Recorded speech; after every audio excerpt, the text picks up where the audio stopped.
Salmonan guys, I hope you all good. You all good. Ngifuna ukuphawula kahle kahle ngale ndaba le kaKhehlelezi naboNsika. I'm a fan kaNsika. You know, I'm a fan kaNsika. uKhehlelezi was a fan because i-content bengiyithanda content yakhe, but not as inyanga. uKhehlelezi guys akasinyanga, he's a scam. And man ngakuboni lokho, why adisunsika ifunsika elwa nezinyanga eziyi-scam? That means ukuthi nayo i-scam yini lemshisa kangaka uKhehlelezi enza ukuthi azalwe impela angafuni ukuthi yabona nje yambona ukuthi indaba nje, because kune-proof ukuthi uKhehlelezi kunabantu abathathela imali, yabo, kunabantu abathathela imali, and anothi imali encane. Guys, I think i-lesson la ukuthi ayikho i-shortcut elifini, and I'll tell you, ayikho i-shortcut elifini. Abantu bakithi abayeke ukufuna ama-shortcuts elifini, ayikho i-shortcut elifini. uKhehlelezi ngeke akunika imali, naye ifuna imali, because phela na ufuna imali. uKhehlelezi na ufuna imali, ubhizi nje ulusana nemali, so uzokunika kanjani 6 million naye ifuna imali? Because nokujethi hayi ngima-business meeting uyahlanganisa. Phela uma kuthiwa akafuna imali bezohlala ekhaya ayenze imali, because imali uzoba nayo ingene emabhavini.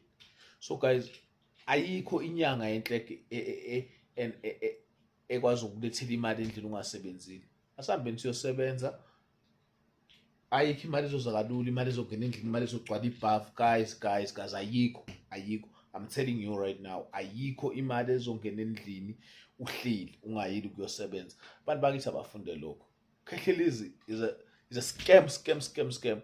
And ubona ukuthi akasahambi nongizwe. Ungizwe ibone iza-ridings ukuthi yazini, ithi ngidlalele fair uzungcothisa igama lami.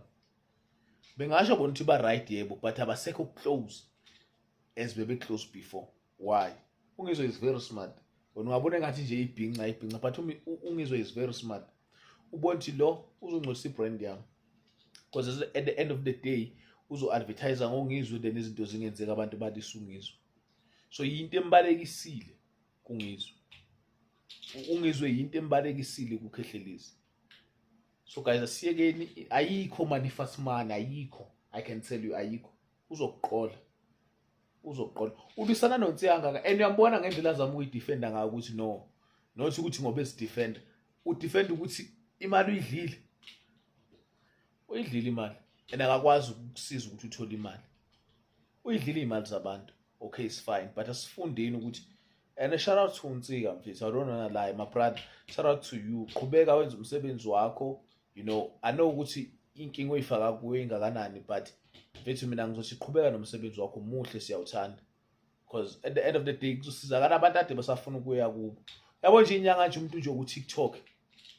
Abo gogo sikhotheni in bazokubuyisela indoda, ayikho leyo nto leyo, ayikho. Bona amadoda abanawo ayababalekela. Bawabambe ngemali. Wena besizwa gogo sikhotheni, example ukuthi bazokubuyisela indoda ogogo Maweni, ayikho leyo nto leyo. Ayikho. Mfethu, indoda uyikhipha ngerespect, uyiphathe kahle, then that's it. Leyo ukuthi gogo sikhotheni uzoyibamba ngomuthi, ngeke indoda uyibambe ngomuthi. Yabo? So same applies koKhehlelezi. You have to go and work, usebenze imali yakho, ubuye uze endlini. Ayikho imali abazoletha ngebhavu nabo. Abantu bafuna imali, guys. To be honest with you, bafuna imali. Uma ungambuza naye manje, ufuna imali. So guys, asiyekeleni indlela ama-shortcut awekho elifini, ama-shortcut awekho. Yabo? So thank you guys. I-message yami nje leyo as uChris, ngithi ngicela nisubscribe kwi-channel. There's more content in the podcast and everything. But shout out to Nsthika mfethu, siyawuthanda umsebenzi wakho. Sicela uqhubeke le inyanga zingatholi chance ukuthi iqhaphaze moya yabantu. Yabo?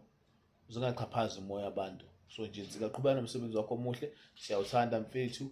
wenze kahle, sikufisela impumelelo futhi. Mina I wish ukuthi ube kuma-channel amakhulu komoja love bebone ba-expose because what they are doing. La bantu abekho abantu abaphumela obala bethi balashiwe yibo. Abekho abantu abaphumela obala bathi imali siyitholile. Bavundulula nje amaphara emgwaqeni bethi awasho. Ake kuphume umuntu straight othi mina ngiphuma kuKhehlelezi.